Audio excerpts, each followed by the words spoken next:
Bismillahirrahmanirrahim.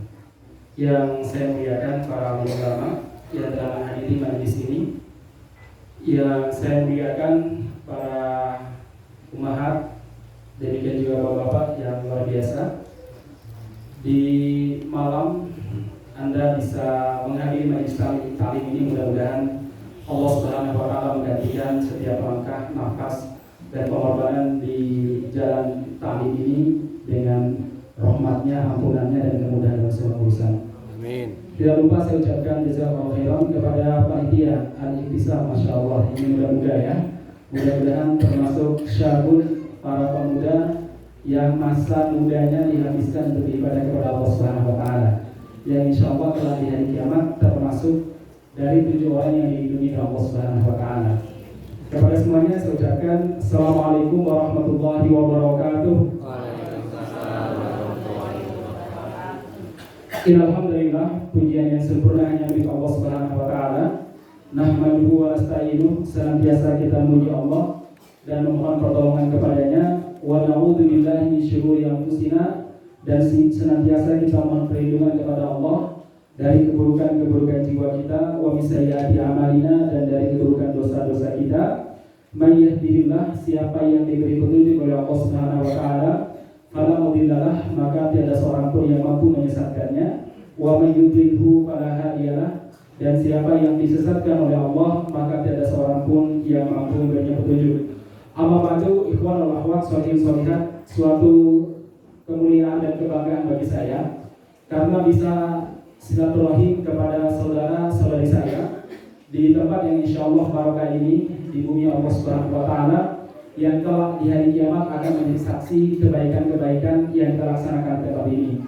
Saya berdoa kepada Allah Subhanahu wa taala, mudah-mudahan majlis ini majlis yang akan kita kenang kelak di hari kiamat nanti. Karena saudara sekalian, kelak di hari kiamat Rasulullah SAW pernah bercerita ada sebuah perdebatan antara Allah Subhanahu wa taala dengan penduduk surga, yaitu setiap waktu Allah Subhanahu wa taala mendatangi penduduk surga, bertanya kepada mereka tentang kondisi mereka. Luar biasa. Yang bertanya tentang kondisi kita bukan manusia, bukan juga makhluk, tetapi Al-Khaliq. Akan datang, ya ahli jannah, wahai penduduk surga. Pada saat itu kita akan menjawab, labbaik wa sa'adaik ya Rabb. Iya ya Allah. Di mana ya Allah? Labbaik wa sa'adaik wal khair bidaik ya Rabb. Kemudian pada saat itu Allah Subhanahu wa taala akan bertanya, apakah kalian telah ridho terhadap apa yang aku berikan? Kemudian Allah, penduduk surga mengatakan, ya Allah, kaifa la narda?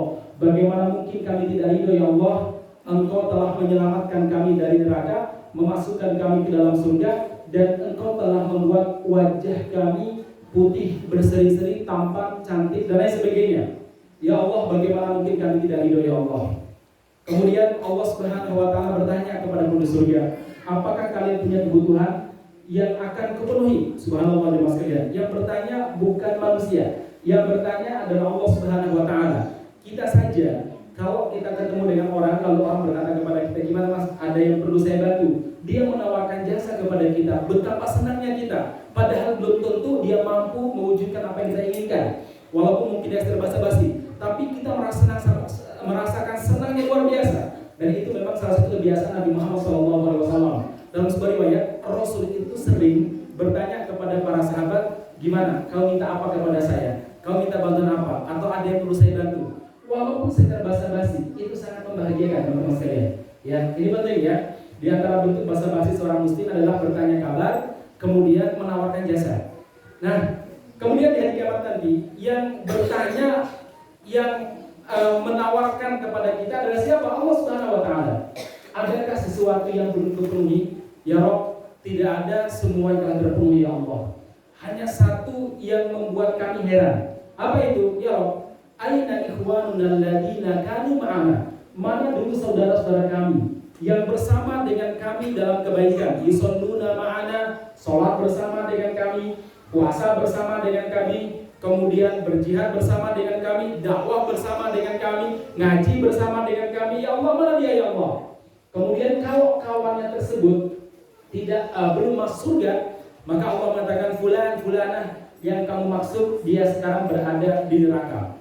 Kemudian terjadi perdebatan di mana penduduk surga menginginkan agar saudara-saudaranya yang dulu bersama dengan dia dalam kebaikan juga dimasukkan ke dalam surga. Sebagaimana mereka dulu sama-sama dalam kebaikan, sebagaimana mereka dulu sama-sama ngaji, sama-sama sholat, sama-sama dalam berdakwah. Mereka ingin saudara-saudara mereka juga dimasukkan ke dalam surga. Nah, terjadi perdebatan yang luar biasa, dan itu cara Allah Subhanahu wa taala untuk menguji seberapa cintanya kita kepada saudara kita yang dulu bersama dengan kita dalam kebaikan. Akhirnya jemaah sekalian yang benar-benar dirahmati Allah Subhanahu wa taala, Allah pun memanggil malaikat. Malaikat, bawa si fulan ini keliling ke neraka, cari fulan-fulan yang dia inginkan, yang dia cari, dan keluarkan dia dari neraka karena syafaat kawannya ini. Masya Allah jemaah sekalian. Dia cari kawan-kawannya. Mana kawan saya dulu yang biasanya kalau pengajian sambil pegang HP misalkan ya, dicari ya, itu ya Rob. Walaupun dia dulu ngaji sok-sok megang HP, mainan HP, tapi gak apa-apa. Dia biasanya paling cepat boro-boro di grup ngumumin kalau pengajian, kalau takbir akbar. Kemudian dikeluarkan dari neraka, dimasukkan ke Nahrul Hayat, kemudian dimasuk dalam surga. Dia cari lagi, ya Allah, mana kawan-kawan saya dulu? Seorang ibu akan mencari kawannya, muslimah, yang bersama dengan dia dalam dakwah, dalam pengajian, dalam kebaikan. Dia akan cari, oh ya Allah, itu Bu Fulana yang dulu bersama dengan saya, kalau kajian beliau duduk bersandar di tembok rodong-rodongan Tuhan misalkan ya Allah, keluarkan dia dari neraka ya Allah. Bukan berarti yang ngantuan untuk masuk neraka, tidak. Cuma ini contoh loh sekalian ya. Tapi jangan ngantuk ya. Baik jemaah sekalian, dia akan cari kawan-kawannya. Dia akan cari kawan-kawannya. Nah kemudian dia akan mengeluarkan saudaranya dari neraka. Ternyata orang soleh itu akan memberikan syafaat kepada kawan-kawannya. Makanya Al-Hasan Al-Basri, Al-Imam Al-Hasan Al-Basri, salah seorang ulama tabi'in, beliau pernah mengatakan, "Akhiru min suhbati sholihin." Perbanyaklah bergaul dengan orang-orang soleh. Fa innahum lakum syafa'atan yaumil qiyamah. Karena mereka bagi kalian kelak di hari kiamat itu adalah apa? Syafaat bagi kalian. Dia akan berikan syafaat bagi kalian. Maka inilah salah satu keindahan ngaji, keindahan bersama-sama yang tidak mungkin kita dapatkan lewat kajian online, live streaming, walaupun live streaming, ya, tapi juga ada keutamaannya juga. Tapi yang tidak didapatkan oleh orang-orang yang ngajinya lewat YouTube, yang ngaji sambil rebahan adalah apa? Salah satunya ini.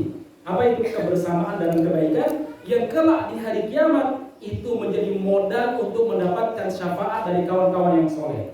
Dan inilah salah satu kebahagiaan saya. Kalau saya datang ke sebuah tempat, alhamdulillah ketemu dengan bapak-bapak, ibu-ibu yang soleh dan soleha, dengan adik-adik yang tadi semangatnya luar biasa. Saya berdoa kepada Allah mudah-mudahan Ibu Isam betul-betul membuat umat Islam itu tersenyum terus mas ya. Jadi panitia harus senyum dulu ya. Jangan pasang wajah cemberut gitu ya kalau udah capek. Mungkin persiapan dari kemarin luar biasa sebenarnya ya. Saya berdoa kepada Allah Subhanahu wa taala mudah-mudahan adik-adik kita sebagai panitia pada malam ini semuanya menjadi bintang-bintang atau matahari Islam yang akan membanggakan kita nanti ya. Ini kita harapkan ya mas sekalian. Baik, saudara sekalian yang mudah-mudahan dirahmati Subhanahu wa taala, ini poin pertama. Luar biasa kita bisa berkumpul dan lisan kita senantiasa bersolawat kepada Nabi kita Muhammad SAW. Nabi yang sangat mulia, Nabi yang sangat mencintai umatnya. Kecintaan beliau kepada umatnya luar biasa. Sampai-sampai dalam sebuah riwayat Rasulullah SAW pernah bersabda, apa sabda beliau? Likulli nabiyyin da'watun mustajabah. Setiap nabi dijatah oleh Allah Subhanahu wa taala satu doa yang pasti dijabahi oleh Allah Subhanahu wa taala. Minta apa saja dikasih sama Allah Subhanahu wa taala. Subhanallah jemaah sekalian. Akan dikasih oleh Allah. Minta apa saja. Fata'ajjala kullu nabi bid'awati. Semua nabi telah meminta dengan doa tersebut. Nabi Yunus telah meminta dengan dikeluarkan dari perut ikan. Nabi Sulaiman telah meminta kepada Allah Subhanahu wa taala, Rabbi habli mulkan la yanbaghi li ahadin min ba'di. Ya Allah, anugerahkan kepadaku satu kerajaan yang tidak layak dimiliki oleh siapapun sepeninggalanku.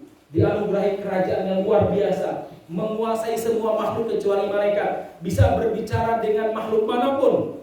Kemudian memiliki istana, dalam sebuah riwayat dijelaskan setinggi 1000 tingkat.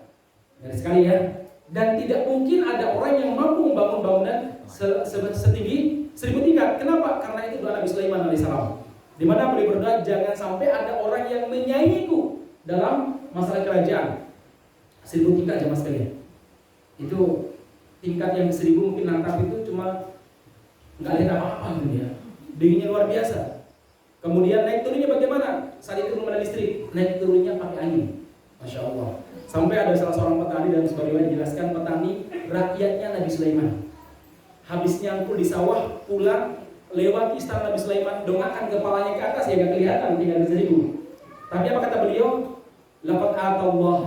Sesungguhnya Allah Subhanahu wa taala telah menganugerahkan ala Daud, keluarga Nabi Daud yaitu bapaknya Nabi Sulaiman, mulkan azima, yaitu kerajaan yang luar biasa. Subhanallah jemaah sekalian, suara beliau ini dibawa oleh angin. Pada saat itu Nabi Sulaiman di tingkat yang ke-1000. Ternyata teknologi sinyal itu sudah ada pada zaman Nabi Sulaiman. Cuma belum ada penangkap sinyalnya. Kayak kita sekarang ya. Itu dibawa sama sinyal angin jemaah sekalian ke atas. Turunlah Nabi Sulaiman alaihissalam, kemudian mengatakan, Bapak yang tadi bilang bahwa Allah telah menganugerahkan keluarga Nabi Sulaiman, keluarga Nabi Daud, bapak beliau, ayah beliau, itu kerajaan yang luar biasa. Iya, wahai Nabi Allah. Apa Nabi Sulaiman? Saudaraku, ini semuanya adalah milik Allah Subhanahu wa taala. Dia berluani ashkur amakfur, Masya Allah ya. Allah mengujiku apakah aku mampu bersyukur ataukah aku akan kufur. Subhanallah, pada sekarang punya pacero saja itu Masya Allah, negara seperti miliknya sendiri gitu. Ya. Nabi Sulaiman punya segala-galanya masalah muslimin. Ya. Punya segala-galanya. Dan beliau nggak takut diganti walaupun selesai 2 periode. Ya, bukan takut beliau. Beliau nggak perlu kemudian berdiri 2 kaki. Ya, antara si rambut hitam sama si rambut putih tidak perlu. Ya. Kenapa? Beliau mah mulkan azimah, raja yang luar biasa. Ini Nabi Sulaiman alaihissalam. Kemudian saudara sekalian yang berdengar oleh Allah Subhanahu wa taala, beliau mengatakan sungguh tasbihatul wahidah. Satu tasbih yang kamu ucapkan diterima oleh Allah Subhanahu wa taala itu jauh lebih baik daripada kerajaan yang Allah Subhanahu wa taala berikan kepada aku. Masya Allah jemaah sekalian. Nabi Musa juga sudah menggunakan, Nabi Isa juga sudah menggunakan, kecuali saya kata Rasul. Saya tidak menggunakan doa itu. Bukan karena Nabi tidak butuh beliau, apalagi pada zaman beliau dakwah di kota Makkah selama 13 tahun, disiksa, diintimidasi, dipukul, dilempar pakai batu, diludahi mukanya. Yang ludahi mukanya bukan orang jauh. Siapa? Anak mantan mantunya, yaitu Utbah bin Abi Lahab, putra dari Abu Lahab. Ya, yang mengusir beliau siapa? Abu Lahab, pamannya sekaligus menantunya, besannya. Abu Lahab itu saking dekatnya dengan Nabi, cintanya sama Nabi. 2 putranya dinikahkan dengan 2 putri Nabi Muhammad SAW. Subhanallah jemaah sekalian. 2 kali berbesan sama Nabi Muhammad SAW. Cintanya sama Nabi Muhammad luar biasa. Begitu Nabi Muhammad lahir, dia memerdekakan budaknya yang bernama Suwaibah yang memberitahu kelahiran Nabi Muhammad SAW. Saking senang dia dengan kelahiran Nabi Muhammad SAW. Tapi sekali lagi, ya tadi permusuhan luar biasa. Nabi butuh itu doa jemaah sekalian. Pada perang Badar, pada perang Uhud, beliau butuh. Tapi beliau tidak menggunakan doa tersebut. Kenapa demikian? Beliau mengatakan ikhtabatu li ummati syafa'atan lahum yaumil qiyamah. Saya simpan itu doa untuk umatku sebagai syafaat bagi mereka kelak di hari kiamat nanti. Masya Allah, insya Allah kita akan mendapatkan syafaat beliau. Ya. Wa hiya na'ilatul liman mata min ummati la yusyriku billahi syai'an. Sesungguhnya syafaat ini akan didapatkan oleh setiap umatku yang meninggal dalam keadaan tidak menyekutukan Allah dengan sesuatu apapun. Masya Allah. Ini bersyukurnya kita menjadi umat Nabi Muhammad SAW. Baik, Bapak sekalian, materi kita sebagaimana yang disampaikan oleh pembawa acara tadi, abang atau bapak? Atau mantan oleh abang tadi ya, bahwa kajian kita ini rodo-rodo serius ya. Maka wali setan menghadang dakwah. Selama ini kan yang kita dengar wali Allah ya. Padahal dalam Al-Quran Allah Subhanahu wa taala membagi manusia cuma 2 kategori. Kalau bukan wali Allah ya wali setan. Enggak ada wali yang ketiga. Wali kelas ya tergantung dong ya. Bisa wali Allah, bisa wali setan juga. Ya kalau wali band ya insya Allah muslim ya. Wali Allah insya Allah ya.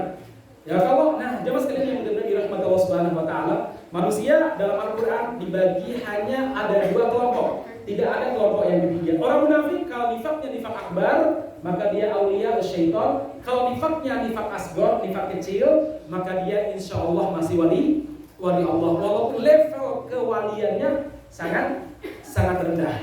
Tapi sekali lagi jemaah sekalian, wali Allah Subhanahu wa taala itu ada. Misalkan Allah Subhanahu wa taala berfirman, "A'udzubillahi minasyaitonir rajim. Bismillahirrahmanirrahim. Ala inna awliya Allahi la khaufun 'alaihim wa la hum yahzanun." Sesungguhnya wali-wali Allah Subhanahu wa taala tidak pernah mengalami ketakutan di dunia dan juga tidak akan pernah mengalami ketakutan di akhirat nanti. Kata para ulama, la khaufun maksudnya di dunia mereka tidak akan takut di dunia ini. Kenapa? Karena setiap hari, setiap waktu tatanazzala alaihimul malaikatu, para malaikat akan turun bergantian. Apa yang dibisikkan oleh malaikat kepada wali-wali Allah Subhanahu wa taala? Alla takhafu wa la tahzanu. Jangan takut Mas, jangan takut Mbak. Wa absyiru bil jannati allati kuntum tu'adun. Dan para malaikat akan memberi kabar gembira tentang surga yang Allah Subhanahu wa taala sediakan bagi mereka. Masyaallah muslimin yang mulia di rahmat Allah Subhanahu wa taala. Ini wali-wali Allah Subhanahu wa taala. Kemudian Allah menyebutkan ciri-ciri mereka, alladzina amanu wa kanu yattaqun. Mereka adalah orang-orang yang beriman dan mereka adalah orang-orang yang bertakwa. Kemudian ada juga kelompok wali setan. Allah Subhanahu wa taala berfirman, walladzina kafaru awliya'uhumut taghut yukhrijunahum minan nuri ila dhulumat ulaika ashabun nar hum fiha khalidun. Dan orang-orang kafir mereka adalah awliya'uhumut taghut, wali mereka adalah taghut yang mengeluarkan mereka dari cahaya, dari kebenaran dan memasukkan mereka dalam kegelapan kekafiran, yang mengeluarkan mereka dari lingkungan baik kemudian menjerumuskan mereka dalam lingkungan yang buruk. Mereka inilah calon-calon penduduk neraka dan mereka akan kekal di dalam neraka. Baik jemaah sekalian yang berada di rahmat Allah Subhanahu wa taala, ini singkat kata. Jadi manusia itu cuma ada dua kelompok, wali Allah atau wali setan. Jadi kewajiban kita adalah memastikan diri kita termasuk wali Allah atau wali setan. Dan insya Allah kita semuanya wali Allah Subhanahu wa taala. Walaupun satu dengan yang lainnya derajatnya berbeda-beda. Baik jemaah sekalian yang mulia dirahmati Allah Subhanahu wa taala. Ini poin pertama yang perlu kita sampaikan, bahwa manusia hanya ada dua kelompok. Apakah dia wali Allah ataukah dia wali setan? Sejak zaman Nabi Adam alaihissalam pasti ada manusia atau ada makhluk yang menjadi wali Allah, ada juga makhluk atau manusia yang menjadi wali setan. Itu takdir yang Allah tetapkan di setiap masa. Dunia ini gak pernah sepi dari dua kelompok ini. Kalau bukan dia wali Allah, pasti wali setan. Setiap masa jemaah sekalian, dunia gak pernah sepi dari dua kelompok ini. Kecuali nanti menjelang kiamat. Kapan itu? Ketika angin sepoi-sepoi yang diutus oleh Allah Subhanahu wa taala dari Yaman itu kemudian masuk ke dalam ketiak setiap orang-orang yang distempel oleh binatang yang bisa berbicara, dabatul ardi, karena disebutkan sebagai riwayat nanti menjelang kiamat Allah Subhanahu wa taala akan mengeluarkan dabah, yaitu binatang yang keluar dari perut bumi. Dia bisa berbicara dan binatangnya aneh. Sebagai riwayat yang saya baca, tingginya sampai awan, ada juga mengatakan tingginya 40 hasta. Wajahnya seperti wajah kambing, telinganya telinga gajah, kakinya kaki unta, dadanya seperti dada harimau, kemudian ekornya seperti ekor kucing. Ya pokoknya aneh lah, gabungan dari sekian binatang ya. Nah, dia akan berbicara kepada manusia. Apa yang dia bicarakan? Dia menyampaikan dakwah, menjelaskan kebenaran Islam. Pada saat itu semua orang ingin beriman, tapi sudah nggak ada lagi manfaat iman pada saat itu. Ya, karena ini terjadinya setelah matahari terbit dari arah daerah barat. Tidak ada manfaat lagi orang beriman ketika melihat kecerdasan binatang ini berbicara. Nah, kemudian dia membawa stempel mukmin dan stempel kafir. Distempelkan orang-orang mukmin Demikian juga orang kafir distempel. Jadi manusia di akhir zaman cuma ada dua juga, mukmin sama kafir. Kemudian jamaah sekalian yang mudah-mudahan dirahmati Allah Subhanahu wa taala, baru kemudian datang angin sepoi-sepoi, angin yang lembut sekali, lebih lembut daripada sutra yang datang dari Yaman dan Syam. Itu akan masuk ke ketiak setiap orang yang terstempel mukmin dan dia pun meninggal, sehingga yang tersisa di dunia ini adalah orang yang paling buruk sekali. Yang paling buruk sekali. Kata Rasulullah SAW, orang yang paling buruk itu ada dua di dunia ini. Makhluk yang paling buruk, satu, orang yang menjadikan kuburan sebagaimana masjid. Yang kedua adalah orang yang masih hidup ketika kiamat itu terjadi. Nah ini jadi stempel kafir. Yang mukmin semuanya meninggal. Nah barulah pada saat itu dunia ini yang tertinggal adalah wali-wali setan. Tapi semenjak zaman Nabi Adam alaihissalam sampai munculnya binatang ini, dunia tidak pernah sepi dari wali Allah dan wali setan. Pada zaman Nabi Adam alaihissalam wali Allah dan Adam alaihissalam. Nah wali setannya iblis. Kemudian pada zaman Nabi Musa alaihissalam, Nabi Ibrahim alaihissalam, ada wali Allahnya siapa? Nabi Ibrahim beserta orang-orang yang beriman dengannya.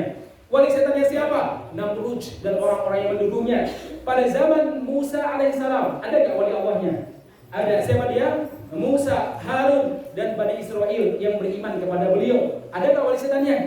Ada. Siapa? Firaun, Haman, Qarun dan saudara-saudaranya dan junudahu, tentara-tentaranya. Dan pada zaman Nabi Muhammad ada nggak wali Allahnya? Ada. Siapa? Rasulullah dan para sahabat. Ada nggak wali setannya? Ada. Ada Abu Jahal, Abu Lahab. Dan pada zaman kita sekarang, ibu-ibu, bapak-bapak, pasti ada manusia yang yang didefinisikan sebagai wali Allah. Ada juga manusia yang dia perwakilan daripada wali setan. Ada jemaah sekalian? Ada nggak? Ada. Ya. Dan saya yakin, hakul yakin, orang Yahudi, kemudian orang-orang kafir yang merangi umat Islam, Amerika dan lain sebagainya, pasti wali setan. Ya nggak sih? Dan orang-orang yang tidak pernah sujud kepada Allah pasti wali setan. Masa berapa sih? Wali setan. Ustaz, jangan setan-setankan. Lah Allah yang nyebut kok ya. Bukan saya coba mencari bahasa yang tepat itu susah. Wali syaiton ya. Kan aneh gitu ya. Baik Mas sekalian, ini sekali lagi salah satu bentuk takdir Allah yang tidak pernah dirubah. Setiap zaman pasti ada wali Allah dan ada wali setan. Tugas kita pastikan siapa wali Allah sehingga kita menjadikan dia sebagai kawan, sebagai sahabat kita. Dan pastikan itu siapa wali setan supaya kita tidak menjadikannya sebagai sahabat setia kita, kecuali sekedar say halo saja ya. Jangan jadikan sebagai bitona, sebagai teman setia. Jangan, apalagi Anda angkat sebagai pemimpin Anda. Jangan, bahaya jamaah sekalian. Haram seorang wali Allah kemudian mengangkat orang-orang kafir atau mengangkat wali-wali setan sebagai teman setianya. La tattakhidu bitonatan min dunikum la ya'lunakum khabala. Jangan ambil bitonah kawan setia kamu selain kalian wahai orang beriman. Kenapa? Karena mereka akan senantiasa mencelakakan kalian. Ini Allah yang berfirman. Anda jangan tertipu dengan kampanye-kampanye yang sekarang, pakai sorban, pakai kopiah, ketika datang ke pesantren di sholawati tola alba du'alaina, padahal belum pernah syahadat, belum pernah sunat, nggak pernah mandi junub. Jangan tanya berapa rakaat tahajudnya, kurang tahu. Ya, kenapa? Karena muslim kok jemaah sekalian ya. Jadi sekali lagi jangan tertipu. Ya, ini saya lagi ke kampanye nih ya. Karena saya bukan anggota partai ya. Saya berkali-kali ditawari sebagai anggota partai, bahkan caleg juga ya. Saya bilang nggak bisa. Maaf Pak Yai, nggak bisa. Kenapa? Biarkanlah saya di jalan dakwah. Lagi pula saya ini terbiasa berdakwah dengan bebas ya. Kalau masuk itu saya khawatir nanti merusak performa partai nanti ya. Karena saya merasa lebih nyaman kalau dakwah begini kan bebas kan, nggak kena aturan kan. Iya ya, itu saya ya. Kalau Anda silakan, kan kita ini bebas memilih ya. Baik ya Mas kalian, itu Anda pastikan. Jangan sampai kita salah.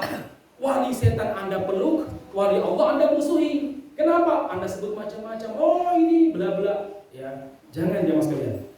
Ya walaupun itu mungkin tidak seormas dengan Anda, walaupun mungkin berbeda pendapat dengan Anda terkait masalah tahlilangkah, terkait kunut subuhkah, terkait ziarah kuburkah, kalau dia muslim jadikan saudara Anda. Jangan dibalik. Ya, saat mereka pengajian dibubarkan, sementara saat wali setan beribadah kepada setan, Anda jaga, jangan kebalik ya Mas sekalian ya.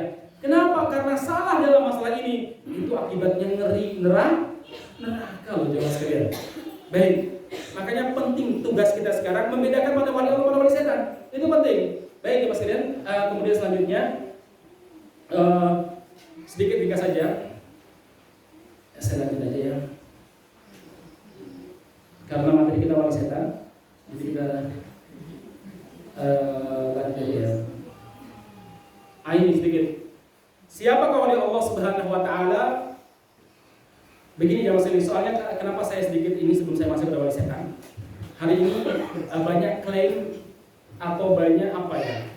Banyak klaim bahwa si fulan wali Allah, si fulan wali Allah. Ya. Bahkan yang paling lucu orang gila yang tidak pakai baju pun disebut wali Allah ya. Iya. Orang gila goda perempuan di jalan disebut apa? Wali Allah. Kenapa?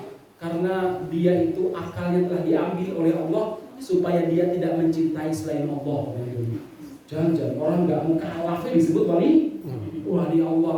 Sementara orang yang jelas soleh, melaksanakan sunnah, misalkan berjenggot, senantiasa sholat berjamaah di masjid, itu dianggap sebagai musuh. Jangan kebalik. Ya. Nah, seperti apa oleh Allah Subhanahu wa taala? Jangan salah menempatkan. Allah berfirman dalam hadis qudsi, "Man 'adani waliyan faqad adantuhu bil harbi." Barang siapa yang memusuhi waliku, kata Allah, maka aku umumkan perang kepadanya. Ini bahaya nih.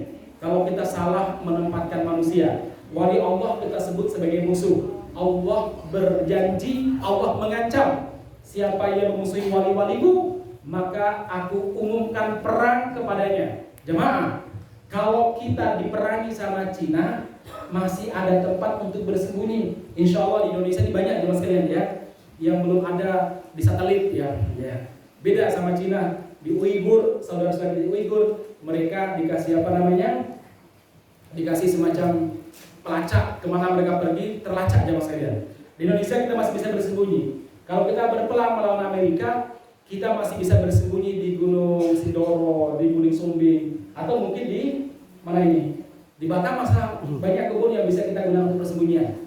Tapi kalau kita diancam perang oleh Allah Subhanahu wa taala, pertanyaannya, Anda mau lari kemana? Iya kan? Dan semut itu bisa menjadi tentara bagi Allah Subhanahu wa taala. Gajah bisa menjadi tentara bagi Allah. Bahkan mungkin kuda tunggangan kebanggaan kita bisa diubah oleh Allah Subhanahu wa taala sebagai tentaranya kalau kita mengingkari Allah Subhanahu wa taala. Jangankan itu, wali Allah yang bernama tentara Allah Subhanahu wa taala misalkan yang bernama COVID, yang bentuknya kayak apa itu ya? Wajahnya seperti apa, hidungnya seperti apa, gaya berkomunikasi seperti apa, pakai bahasa apa, itu menggegerkan dunia. Iya kan? Gak ada yang tahu bentuk COVID kan? Kapan datanya ada yang tahu nggak? Ada salah seorang pejabat Indonesia namanya The Lord of L. Itu tahu itu kalau COVID datang kapan gitu ya. Saya nggak tahu gimana cara dia berkomunikasi dengan COVID ya. Ada gitu. Indonesia ada loh Pak ya. Mau lebaran. Luar biasa gitu. Orang Sumatera ya. Tahu orangnya ya? Hah? Lewat. Iya, The Mr. of L gitu. Dia tahu ini COVID sebentar lagi naik. Dulu nggak dia, saya tahu ini orang tahu dari mana, kapan dia komunikasi sama COVID ya. Nggak usah, itu kan lewat berita, lewat macam-macam. Iya sih, orang kan sekarang bisa berberita ya. Ya, ada bapak yang dulu katanya mau menjanjikan kalau dia jadi presiden nanti akan ada namanya kartu prakerja. Jadi kalau nggak kerja tetap dapat gaji. Hutang tambah banyak ya. Ada loh Pak kejadian di sana di sebuah negeri namanya Ambusila. Ya. Baik masalah muslimin yang mudah-mudahan Allah Subhanahu wa taala, kembali kita sampaikan tadi ya. Ini soalnya nggak boleh terang-terangan, live streaming soalnya ya. Saya cuma ingin bilang begini jam sekalian. Wali Allah itu ada, kita jangan sampai salah menempatkan orang. Kalau dia wali Allah, kita sebut sebagai mungkin radikal, kita sebut sebagai ahlul bid'ah, kita sebut sebagai teroris, kita sebut sebagai orang yang pencinta syahwat misalkan. Padahal ini wali Allah, bahaya. Allah katakan, man adani waliyan faqad adantu bil harbi. Siapa yang memusuhi wali-waliku, maka aku umumkan apa? Perang kepadanya. Wala yazalu abdi yataqarrabu ilayya, dan senantiasa hambaku bertaqarrub kepadaku, ahabba ilayya mimma iftaratu alaihi. Di antara bentuk takarrub yang paling aku cintai dari wali-waliku adalah apa? Melaksanakan apa yang aku wajibkan. Itu bentuk takarrubnya. Bukan kemudian pergi ke gunung malam Jumat sampai hari Minggu dia menyendiri di gunung. Nah, sholat Jumatnya kapan? Katanya sholat Jumatnya bersama arwahnya para wali. Dan jadi orang sudah mati itu nggak wajib sholat Jumat. Ada aja sekarang ya. Ini tuh disebut wali Allah jemaah sekalian ya. Terus wa ma yazalu 'abdi yataqarrabu ilayya bin nawafil hatta uhibba. Hamba-hambaku senantiasa bertaqarrub kepadaku dengan ibadah yang sunnah setelah ibadah yang wajib, maka aku akan mencintainya. Dia akan menjadi waliku yang aku senantiasa mencintainya. Ya, fa idza ahbabtuhu, kalau aku sudah mencintainya, kuntu sam'ahu alladhi yasma'u bihi, aku akan menjadi telinganya yang dia gunakan untuk mendengar. Maksudnya telinganya tidak digunakan untuk mendengarkan perkara-perkara yang haram, ya termasuk nyanyian-nyanyian yang haram. Wa basaruhu alladhi yubsiru bihi, dan aku akan menjadi matanya yang dia gunakan untuk melihat. Artinya apa? Dia selalu melihat hal-hal yang baik ya Mas kalian. Kemudian wa yadahul ladzi yabtishu biha, aku akan menjadi kedua tangannya yang dia gunakan untuk meninju. Wa rijlahul ladzi yamshi biha, dan aku akan menjadi kedua kakinya yang dia gunakan untuk berjalan. Wa in sa'alani la'utiyannahu, kalau dia sudah seperti ini, yang pertama menjaga perkara yang wajib, baik kewajiban kita kepada Allah Subhanahu wa taala, kewajiban kita kepada kedua orang tua, kewajiban kita kepada pasangan kita, kewajiban kita kepada anak-anak kita, kewajiban kita terhadap bangsa dan negara kita, kewajiban kita terhadap kaum muslimin dimanapun mereka berada, kita laksanakan. Ditambah dengan perkara-perkara yang sunnah, aku akan mencintainya. Kalau aku sudah mencintainya tadi ya, Allah akan menjadi matanya, telinganya, tangannya, kakinya. Bahkan kalau dia meminta, akan dikasih. Kalau wala ista'adani la'u'idannahu, dan kalau dia memohon pertolongan kepadaku, meminta perlindungan kepadaku, pasti akan kulindungi dia dari apapun. Ini Masya Allah. Jadi wali itu begitu jelas sekalian.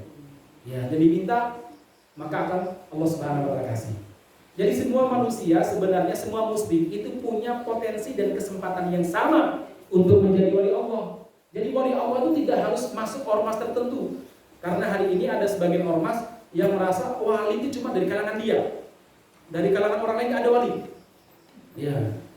Bahkan yang lucu itu yang bisa bermimpi melihat Nabi Khidir itu, pernah ketemu Nabi Khidir cuma kelompoknya mereka. Ya kelompok lain itu nggak pernah lihat Nabi Khidir. Ya. Bingung saya ini wali yang benar atau gimana ya? Ada juga di antara mereka datang ke kuburan sampai 7 hari, duduk di kuburan sampai 3 hari. Saya pernah ketemu dengan kiai seperti itu. Ya, saya pernah di daerah Jawa Timur. Alhamdulillah beliau ditobat ya. Itu beliau bertapa untuk menjadi wali Allah supaya tidak bisa dilihat sama orang. Jadi bisa apa namanya? Menghilang. Berapa hari Pak ya? Saya bilang 5 hari Ustaz. Enggak makan, enggak minum, enggak. Di mana itu? Di kuburan. Loh, enggak ada nyamuk? Ada Ustaz. Digigit enggak? Digigit, sakit ya sakit. Gatal ya. Tapi ya enggak boleh gerak Ustaz. Nanti batal dia bilang. Oh, luar biasa juga ini. Bisa dilihat, terbukti jenengan nggak bisa dilihat, nggak tahu juga. Jadi Anda nggak bisa memastikan bahwa Anda tidak bisa dilihat, nggak bisa memastikan saya. Capek dong 5 hari 5 malam tidak makan tidak minum. Nah itu sholatnya bagaimana? Nah kan udah jadi wali Allah Ustaz. Dulu alhamdulillah beliau sadar. Juga pengajian kita alhamdulillah. Kemudian akhirnya saya tanya gimana sih ceritanya supaya Anda itu jadi wali Allah. Jadi gini Ustaz, teman-teman saya macam-macam. Ada yang ingin bisa terbang, ada yang ingin bisa jalan di atas air, ada yang ingin tadi tidak kelihatan. Saya bilang begini, kok mohon maaf ya Pak Yai, itu logika kalau boleh dibilang tidak benar itu bisa bodoh itu kayak iya Ustaz dulu ya. Nah kalau tidak ingin terbang kan gampang Pak Yai, Anda beli tiket 500.000 di Jakarta udah bisa terbang. Sekarang malah bisa pakai air itu ya, misalkan pakai apa?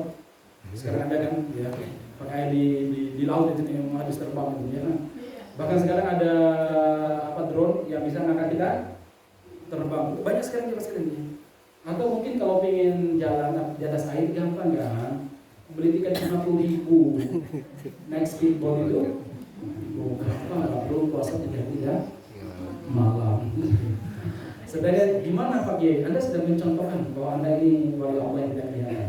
Nah, contohnya Anda, gimana ceritanya saya dari tempat saya, maksudnya daerah Magetan, saya ke daerah Surabaya naik bis umum. Syaratnya supaya tidak nampak adalah tidak boleh berbicara dengan siapapun. Kalau ada orang jengkol jangan marah. Kalau ada pokoknya diam aja, bungkung aja. Ya, saya itu dari berangkat sampai pulang itu yang nggak ada orang ngajak bicara. Nah iya nggak ada bicara ya. Terus saya nggak ditariki karcis. Ya, saya nggak tahu apa memang saya tidak kelihatan atau karena kasihan sama saya gitu ya. Dan ketika makan pun saya nggak ditariki bayaran. Tapi saya nggak bisa memastikan itu gara-gara saya nggak kelihatan atau karena saya dikasihani gitu dia. Jadi akhirnya udahlah saya tobat dari akidah kayak gitu aja mas kalian. Kata beliau begitu ya. Baik ya mas kalian, itu ya. Jadi kalau jadi wali Allah itu siapapun punya potensi, siapapun punya punya peluang untuk menjadi wali Allah. Saya, ibu-ibu, bapak-bapak, mas-mas itu bisa menjadi wali Allah Subhanahu Wa Taala. Walaupun kita mungkin nggak dikenal sama siapapun. Dalam sebuah hadis Rasulullah SAW pernah bersabda dengan luar biasa apa kata beliau? Beliau mengatakan rubba asya adbara madfu'un bil abwabi law aqsama 'ala Allah la abarrah. Apa kata beliau? Ini di antara ciri wali Allah, berapa banyak orang yang tidak yang tidak dianggap sebagai orang baik, sebagai orang soleh. Rambutnya mungkin penuh dengan rambutnya acak-acakan. Kemudian badannya penuh dengan debu. Kalau dia itu datang ke tempat orang untuk meminta bantuan, maka ditolak sama orang. Ya. Kalau dia melamar, nggak ada yang mau menerima dia sebagai calon menantunya. Tetapi lau aqsama Allah, kalau dia bersumpah atas nama Allah Subhanahu Wa Taala, la abarrah, maka Allah akan menunaikan apa yang dia sumpahi. Subhanallah. Wali Allah mas ya. Tidak harus orang yang berpakaian gamis sebagaimana saya, yang kayaknya putih, pakaian gamis putih, kopiah putih, ya, celana putih, sandalnya pun putih. Tidak harus begitu. Wali Allah itu semua muslim yang taat, yang soleh yang tadi disebutkan ya tiga tadi ya. Satu beriman, bertakwa dan menunaikan sholat. Ya, bahkan ada cerita dalam suatu waktu di sebuah kesempatan Nabi Muhammad SAW menyebut kepada para sahabat sambil pengajian ini, sebentar lagi akan lewat di hadapan kalian seorang laki-laki min ahli jannah, dari penduduk surga. Semua sahabat bilang siapa ya? Ternyata lewatlah orang yang namanya aja nggak dikenal. Sampai para sahabat nggak tahu namanya siapa, cuma disebut rojulun min ansor, seorang laki-laki dari Ansor. Saya kira terkenal dia mas kalian. Begitu tidak terkenalnya. Kemudian dia habis wudhu, mukanya masih basah. Kemudian dia menenteng sandal. Ojo takon sandalnya merek apa? Aku nggak ingat. Pokoknya nenteng sandal dulu ada mereknya.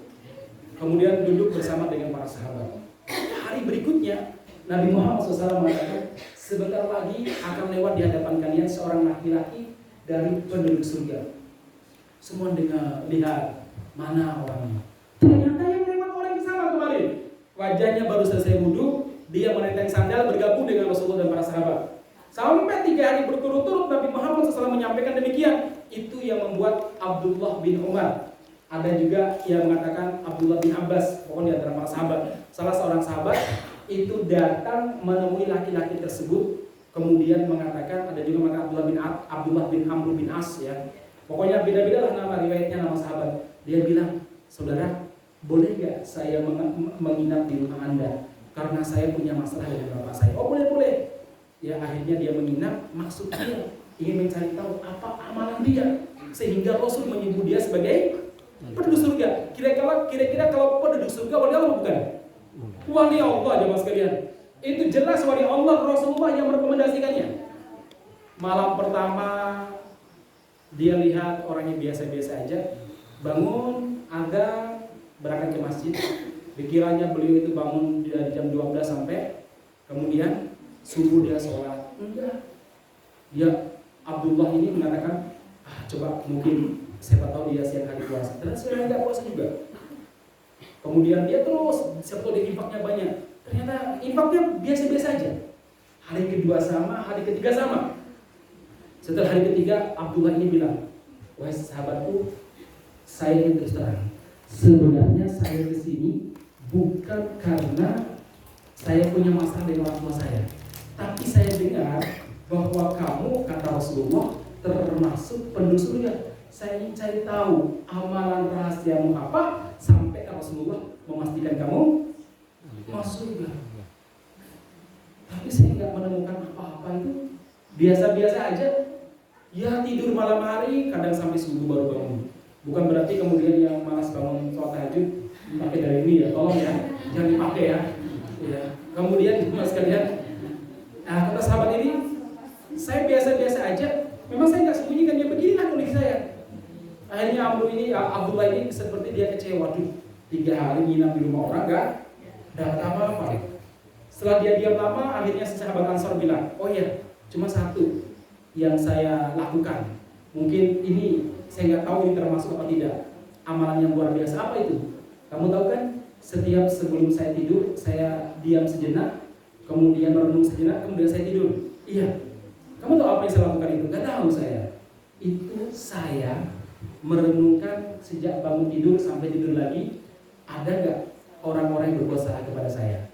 Kalau ada, saya maafkan mereka. Saya nggak pernah menyimpan dendam kepada seorang muslim pun, kecuali malamnya saya maafkan.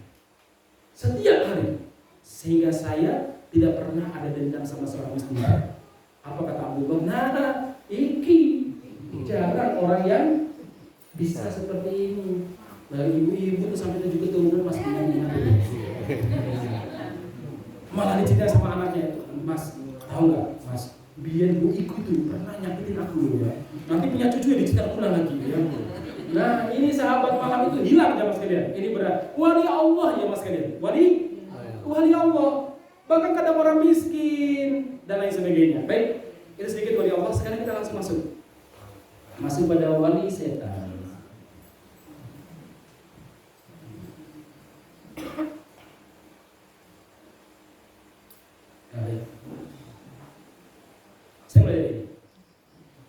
Kenapa kita berbicara wali setan?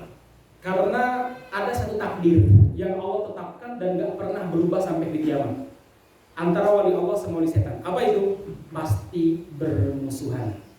Wali Allah itu pasti mendakwahi orang-orang yang menjadi wali setan, dan itu membuat wali setan tidak senang.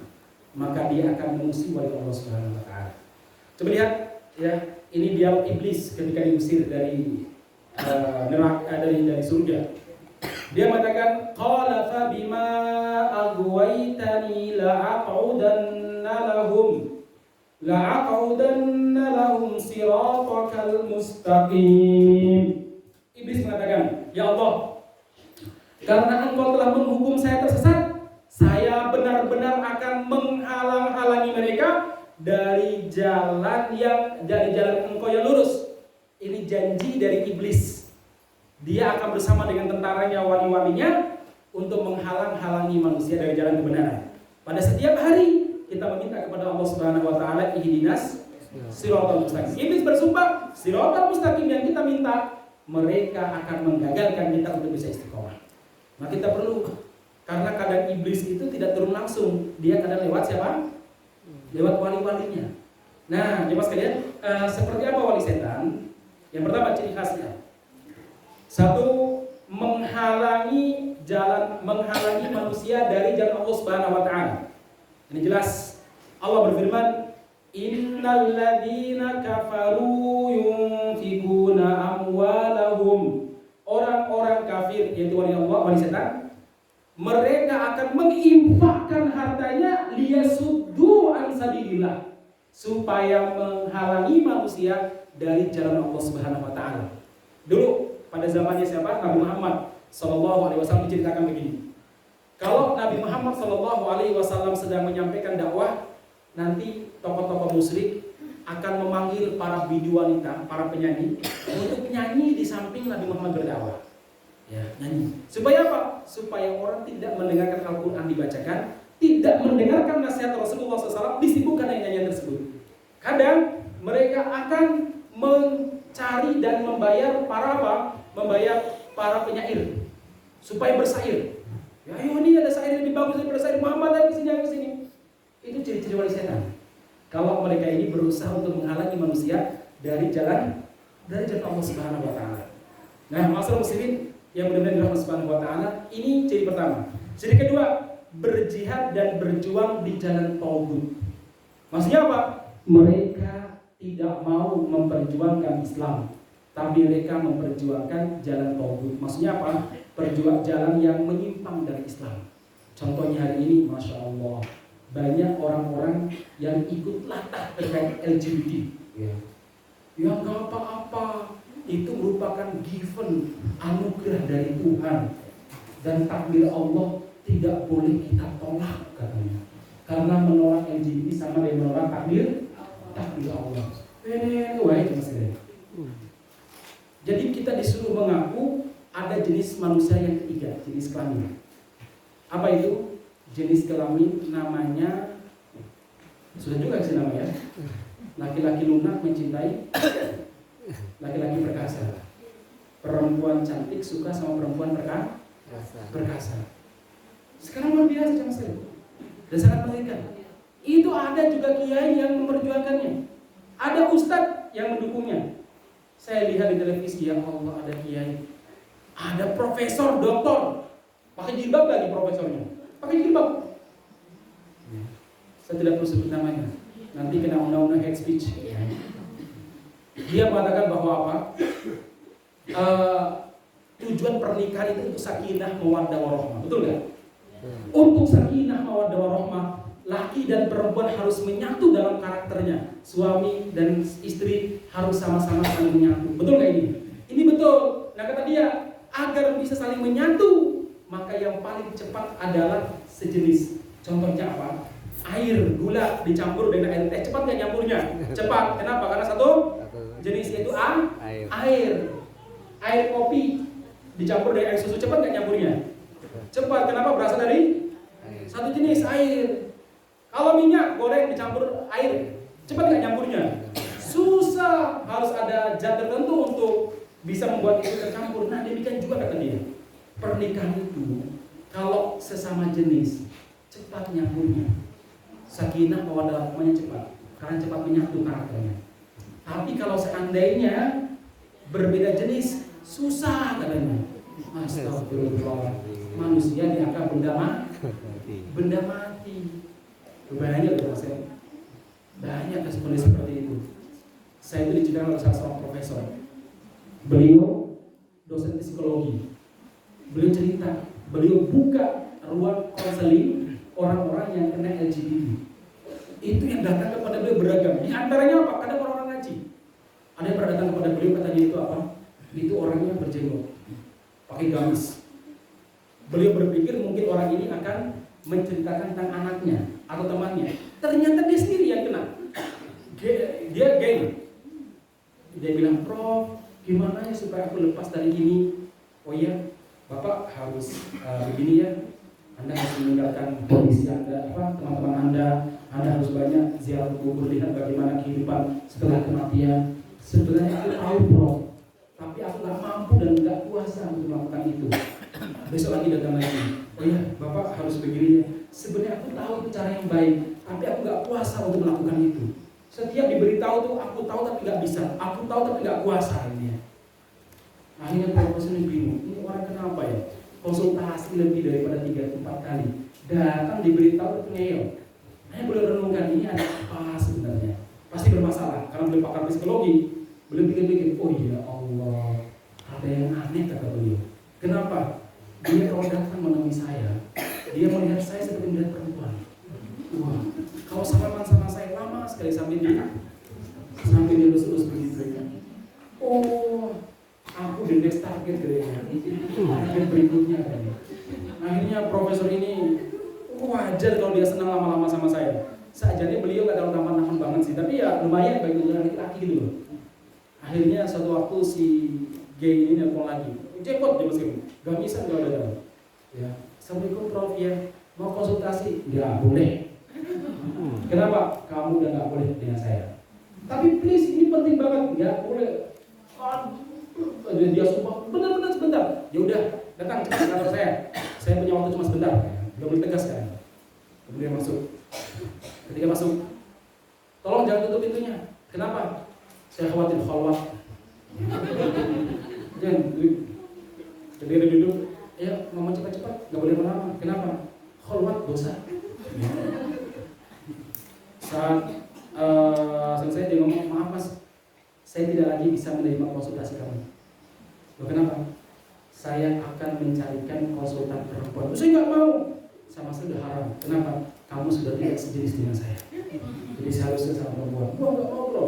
Ya udah saya pergi aja silakan kalau mau pergi ya. Pas mau salaman nggak boleh. Kenapa? Bukan? Murid. Dan sekarang banyak loh mas seperti ini. Termasuk kemarin ada kiai, ada ustadz yang membela kedatangan Coldplay yang mau joget di Surabaya, di Jakarta tuh ya, November yang mau datang tuh ya. Yeah. Itu ada kan musik itu para ulama nyanyi itu para ulama berbeda pendapat. Iya sih, saya akui bahwa nyanyi itu dan musik nyanyi ya itu adalah ulama berbeda pendapat. Tapi yang namanya konser itu bukan masalah nyanyi doang. Ada jogetnya. Kira-kira ada nggak ulama berbeda pendapat dengan joget? Nggak ada. Ada perempuan penari latarnya. Ada campur baur lagi perempuannya. Ada judinya. Ada kadang saya lihat di video itu Coldplay itu kalau nyanyi ya nyanyinya seperti apa? Mabuk, kemudian ini jogetnya kayak perempuan juga sampai celana dalamnya pun warna pelangi. Jadi ini bukan masalah nyanyi aja, tapi ini masalahnya banyak beda kan sama hukum nyanyi dengan hukum konser beda. Ada juga kiai mengatakan bahwa ya justru ini ladang dakwah. Cara dakwah ini ya coba. Kira-kira manfaat dakwah dengan kemudaratan berapa banyak coba? Banyak mudaratnya jemaah sekalian. Inilah jemaah sekalian yang kita khawatirkan tuh ya. Ya enggak sih saya sebut sebagai wali setan, enggak, tapi ini termasuk perkara yang berbahaya. Baik jemaah sekalian. Berapa menit lagi? Baik. 10 menit. Selanjutnya 10 menit. Udah kalau itu selanjutnya aja ya. Nah, sekarang kita masuk pada bagaimanakah wali setan memerangi wali Allah Subhanahu wa taala. Begini. Saya sangat susah menceritakan kalau kita enggak personifikasikan. Kita buat contoh dalam sejarah itu siapa? Saya tanya kepada bapak ibu sekalian.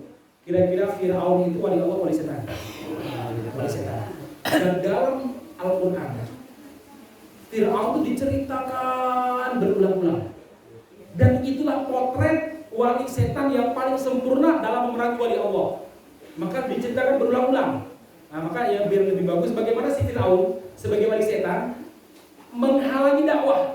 Dan itu akan dilakukan oleh wali setan berikutnya setelah Fir'aun pada zaman Nabi Musa. Makanya Allah berfirman, lihat ayat ini Allah berfirman, "Falamma asafuna taqamna minhum." Ketika Fir'aun dan bala tentaranya melampaui batas, maka kami hancurkan mereka, fa'aghraqnahum ajmain. Kami tenggelamkan mereka semua ke laut, faja'alnahum. Kami jadikan Fir'aun dan bala tentaranya salafa. Para ulama mengatakan salah artinya pendahulu. Maksudnya apa? Akan muncul Fir'aun yang mirip dengan Fir'aun Nabi Musa. Wali-wali setan yang akan memerangi dakwah ini sebagaimana Fir'aun memerangi dakwah Nabi Musa karena salaf. Karena itu salafus soleh. Salafnya pendahulu. Artinya Fir'aun adalah pendahulu bagi Fir'aun berikutnya. Karena setiap zaman itu ada Fir'aunnya.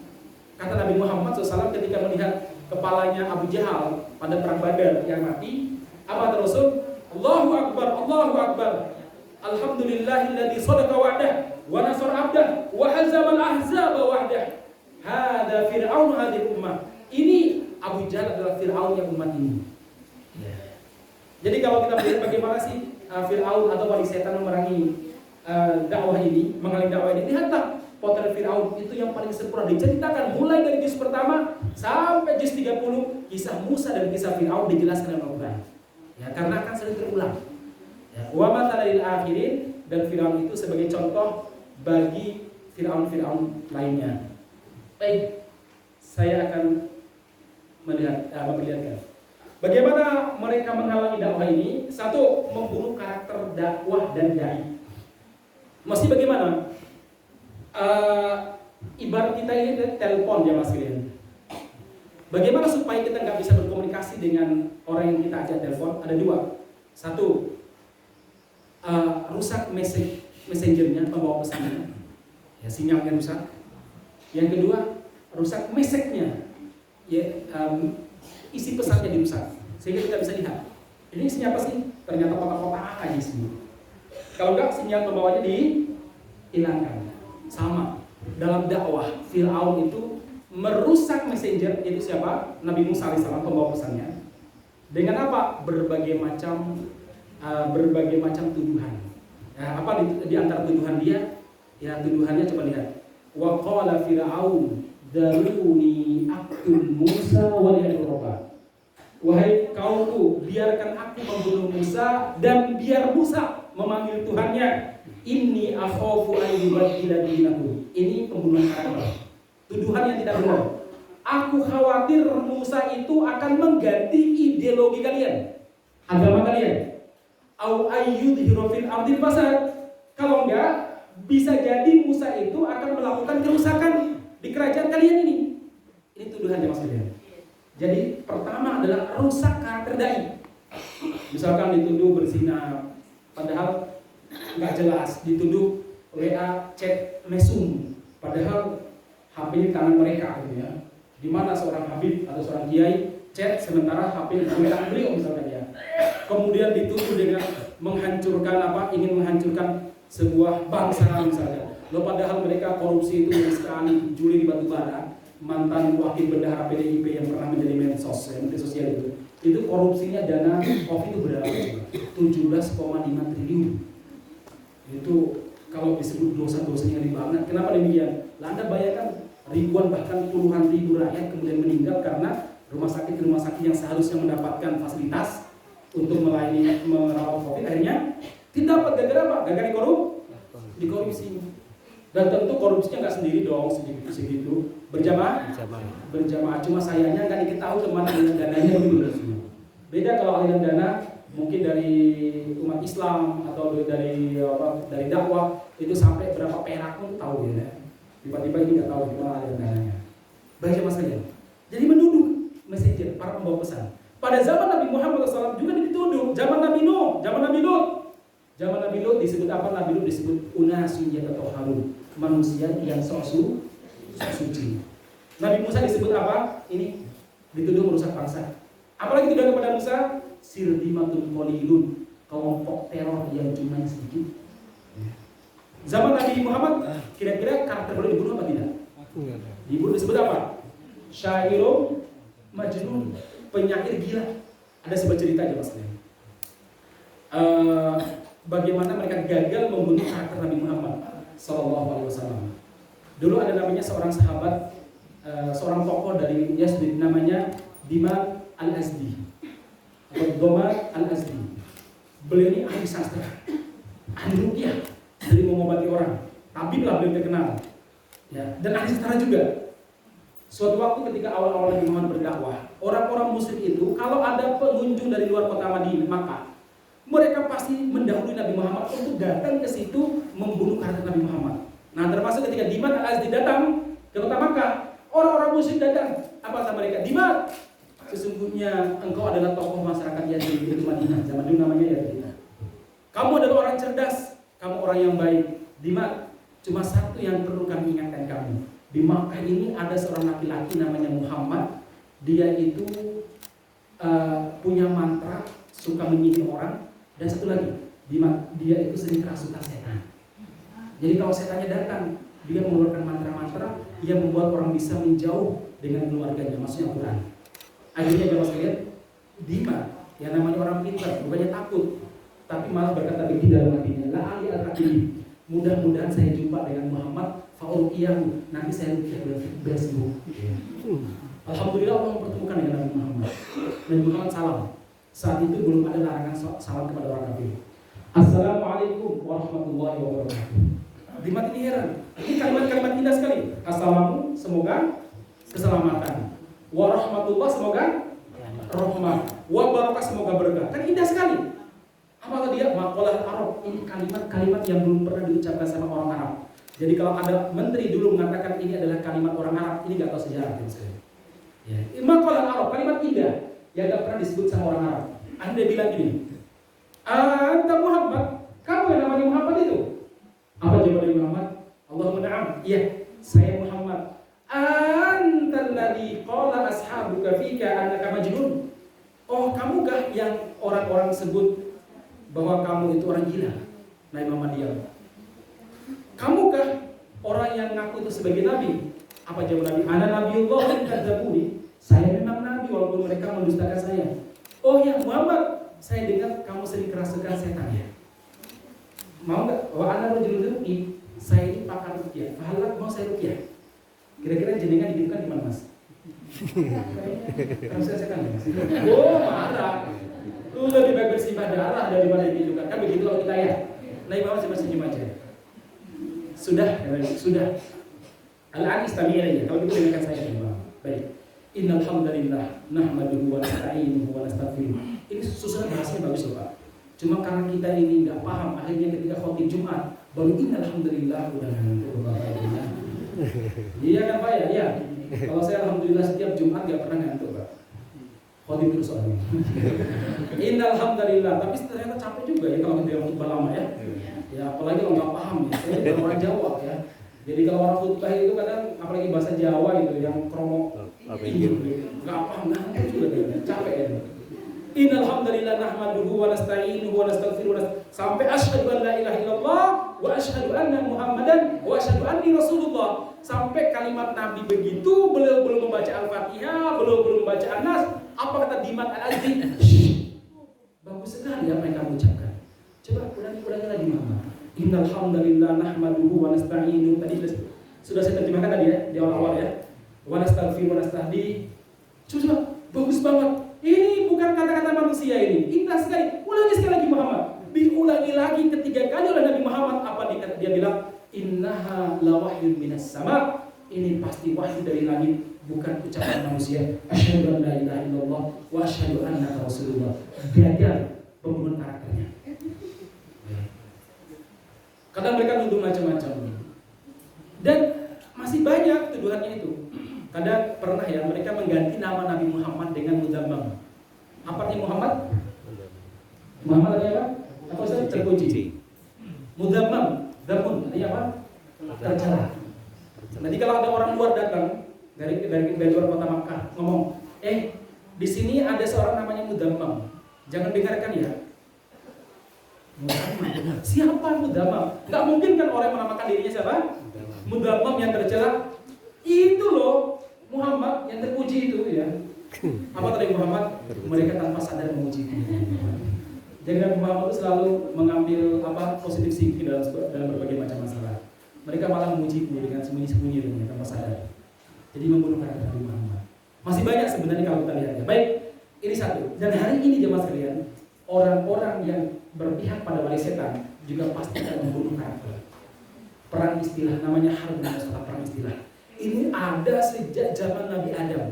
Jadi orang itu untuk menyimpangkan manusia dari kebenaran, gak langsung disimpangkan. Untuk membunuh pembawa kebenaran, gak langsung dibunuh. Dia harus punya legitimasi bahwa orang ini buruk dan harus ditangkap, harus dibunuh, harus dipenjara, harus legitimasi.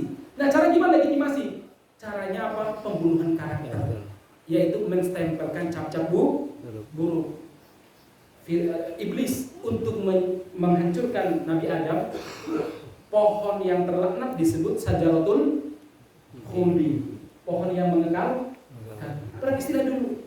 Inni lakum minan nasihin. Adam, aku cuma beri saran tok yo. Iya. Bagus ya Mas ini. Begitu. Kemudian orang-orang dulu nggak mungkin langsung merangi Nabi Muhammad. Kenapa? Mereka sendiri menyebut al-amin. Masa yang disebut al-amin yang terpercaya mereka perangi? Gimana caranya? Bunuh dulu karakternya supaya ada legitimasi. Ada apa legitimasi itu? Paham ya? Ada pengesahan, ada alasan untuk memusuhi dan memerangi Nabi Muhammad. zaman sampai sekarang wali setan untuk menghalangi dakwah, mereka akan mencari legitimasi untuk bisa memusuhi, memenjara, bahkan mungkin membunuh wali Allah Subhanahu wa taala. Yang sekarang yang paling laku itu ya teroris. Yang paling lucu ya Amerika. Taliban dulu itu disebut teroris Mas. 20 tahun mereka Taliban diperangi terus. Ternyata kalah terus, keok terus Amerika. Dalam PBB, teroris itu tidak boleh diajak damai, tidak boleh berunding. Sementara di saat yang bersamaan mereka kalah terus. Akhirnya apa? Amerika meminta kepada PBB mencabut label teroris kepada Taliban supaya bisa diajak berunding. Itu lucu banget Mas. Dunia ini serba lucu Mas. Dicabut itu. Baru kemudian mereka berunding di fasilitas sama kota. Yang pada akhirnya mereka keluar. Jadi begitu ya. Jadi caranya mereka ya itu label ya Mas. Label akan terus. Hari ini mungkin apalah ya disebut mungkin kadal gurun atau entah gurun yang monggo lah mereka akan disebut macam-macam. Baik. Yang kedua, jemaah sekalian, mereka sering mengputuskan diri dan mengputuskan apa yang mereka miliki. Ini yang terbaik. Kami adalah NKRI harga mati, tapi mereka sendiri yang korupsi. NKRI harga mati, tapi ketika Cina masuk ke perairan Indonesia nggak ada harga mati. NKRI harga mati, tapi apa? Sila 5 sila mau dijadikan tri sila. Wes kacau banget, serba kontradiktif. Iya. Ya. Mau jadikan tri sila bakal dikasih sila dulu ya. Mau cuma gotong royong toh. Jadi beginilah, kadang wali setan itu mengkultuskan diri, tapi di saat yang bersamaan dia melakukan sesuatu yang sifatnya kontradiktif. Mereka merasa paling baik, mereka membanggakan diri mereka, tapi mereka sebenarnya merusak. Dan itu yang dilakukan oleh Fir'aun. Apa dia bilang? Coba lihat.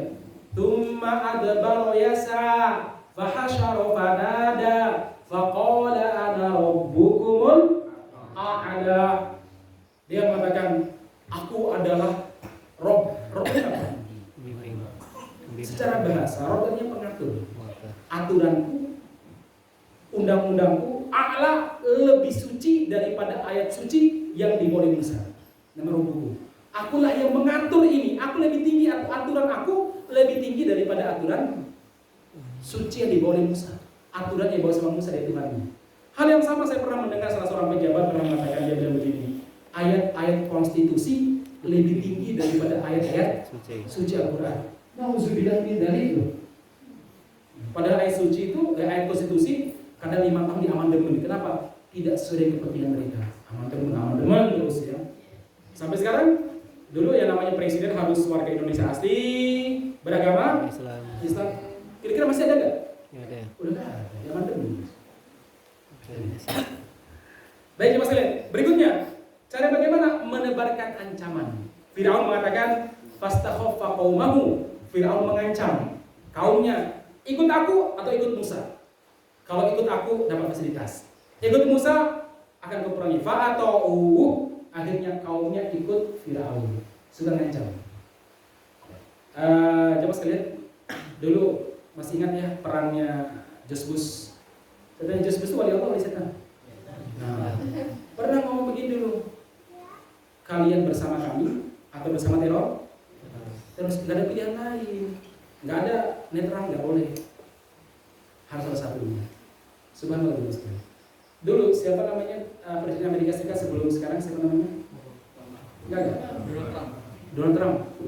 Dia pernah mengusulkan kepada Senat Amerika supaya kalau orang-orang asing imigran mau datang ke Amerika Serikat, mereka diuji dengan beberapa pertanyaan. Di antaranya satu, menurutmu agamamu yang paling mulia atau semua agama sama? Satu. Yang kedua, mana yang paling ditaati? Ayat-ayat suci agamamu atau ayat-ayat suci konstitusi kami? Kalau jawabannya tidak sesuai dengan keinginan, maka tidak boleh tinggal di Amerika Serikat. Sampai segitu loh, wali setan menguji orang. Jadi kalau kita mengatakan bahwa agama kami yang paling benar, nggak boleh. Ada coretan. Kalau Anda mengatakan ayat suci lebih tinggi daripada ayat konstitusi Amerika Serikat, dicoba. Baik teman sekalian, ini suka menebarkan ancaman. Selanjutnya memenjarakan, jelas Allah Subhanahu wa taala berfirman ketika orang-orang musyrik ingin menghadapi dakwah, menghadapi hijrah Nabi Muhammad SAW. Sebagian para sahabat telah hijrah. Kemudian mereka berpikir, ini kalau Nabi Muhammad berhijrah, maka ancaman bagi mereka. Mereka pun akhirnya diskusi di sebuah tempat namanya Darun Nadwah. Kemudian saat itu ada seorang setan yang menjelma dalam bentuk seorang laki-laki yang ikut kumpul. Ikut apa? Ikut kumpul. Ternyata setan itu kalau tidak begitu percaya kepada walinya, dia akan sendiri yang dia sendiri menjelma datang untuk merangi orang-orang beriman. Lalu pada perang Badar banyak setan yang bergabung dengan pasukan orang musyrik. Tapi kemudian lari ke belakang. Kenapa? Mereka melihat para malaikat.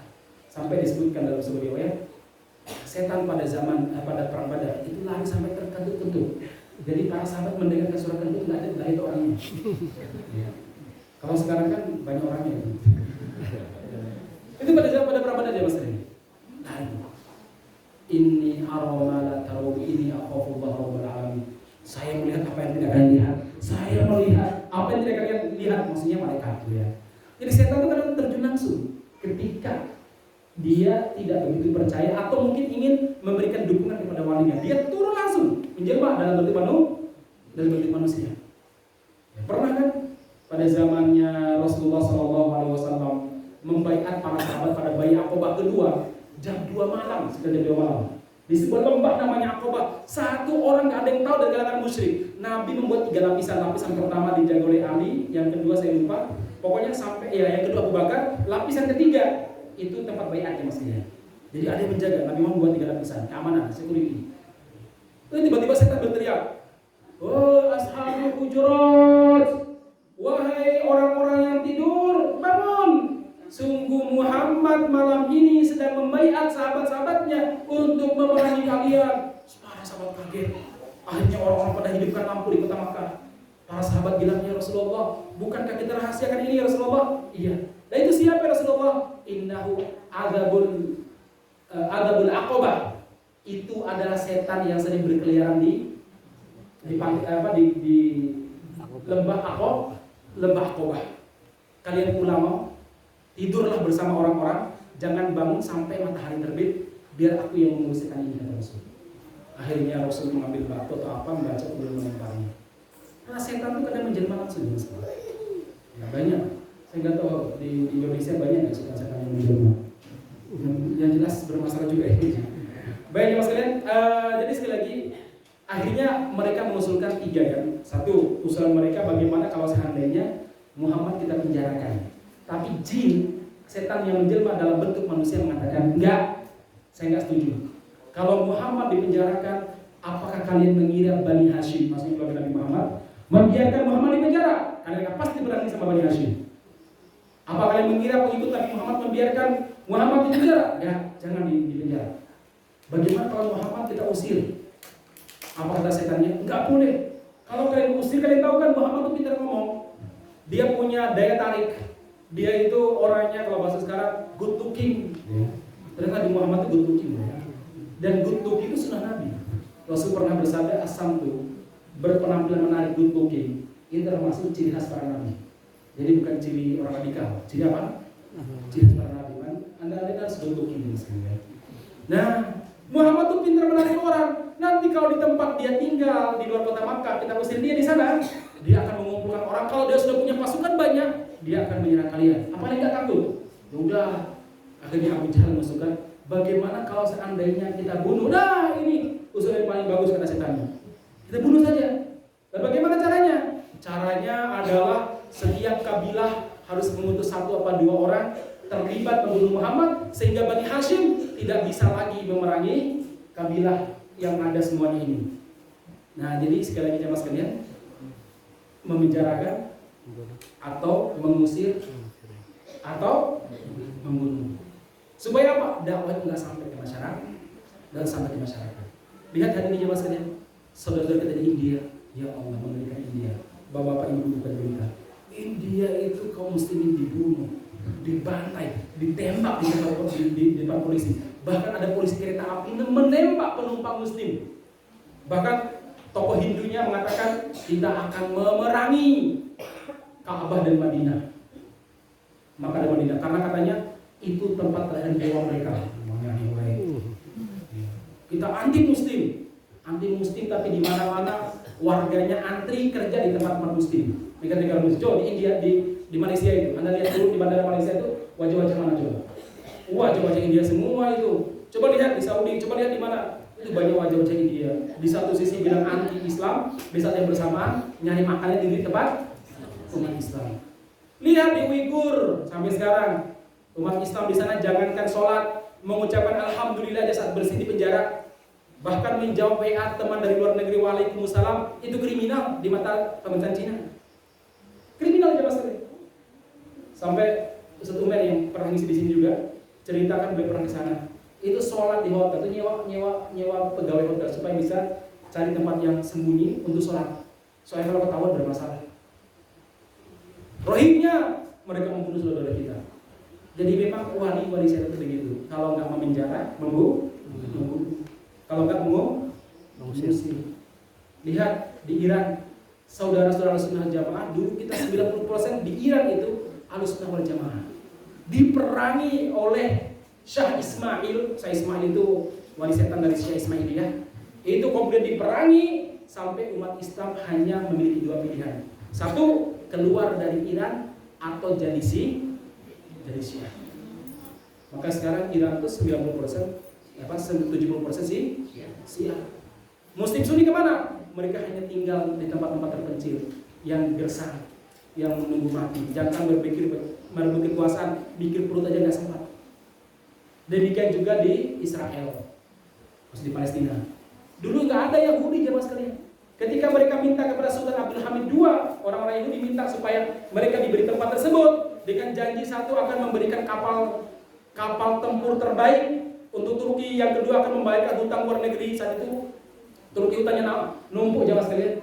Yang ketiga mereka akan membangun rumah sakit yang paling besar di Turki. Yang keempat mereka akan membangun universitas paling besar di Turki. Janji mereka kepada Sultan Abdul Hamid kalau beliau mau memberikan Palestina. Apa jawaban Sultan Abdul Hamid? Itu bukan punya saya. Itu adalah milik umat Islam yang mereka bebaskan dengan darah mereka. Itu bukan warisan keluarga kerajaan. Nggak bisa saya berikan sejengkal pun. Marah Theodore Herzl. Akhirnya dia bekerja sama dengan Paulus. Dia bekerja sama dengan Syah Ismail. Dia bekerja sama dengan Rusia.